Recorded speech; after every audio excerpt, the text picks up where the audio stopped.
A Big Island police officer shot a suspect today in a residential neighborhood in Hilo.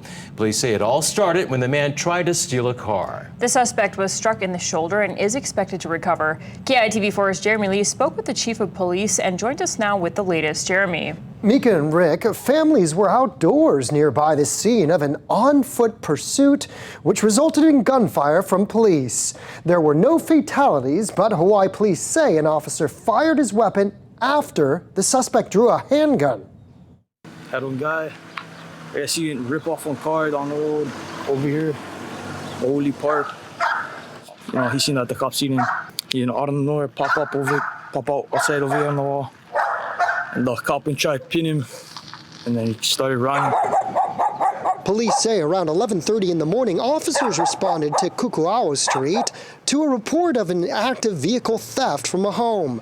The victim said the suspect fled on foot, and when officers located the man, Chief of Police Ben Moskowitz says the suspect escalated the pursuit. So rather than stop, the male subject began to run away. The officers started to chase him, and this all takes place over maybe an area of 50 yards. As officers were kind of chasing him, telling him to stop, the suspect began to reach into his waistband. He pulled out what appears to be a dark-colored metal semi-automatic handgun, and then he turned his upper body back towards the officers who were chasing him and began to point the weapon in the officer's direction.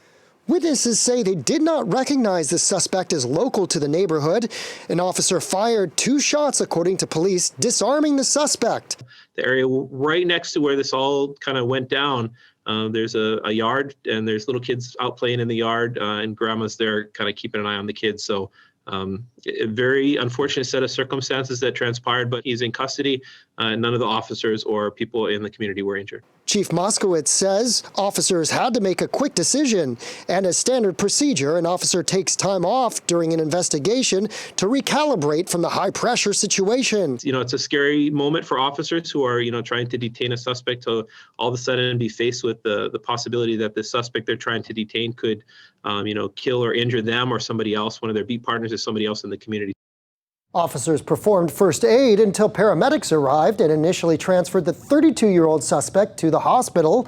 No officers or bystanders were injured in the pursuit. Detectives from Area 1 Criminal Investigation Section are continuing with the investigation. Reporting live, Jeremy Lee, KITV4 Island News.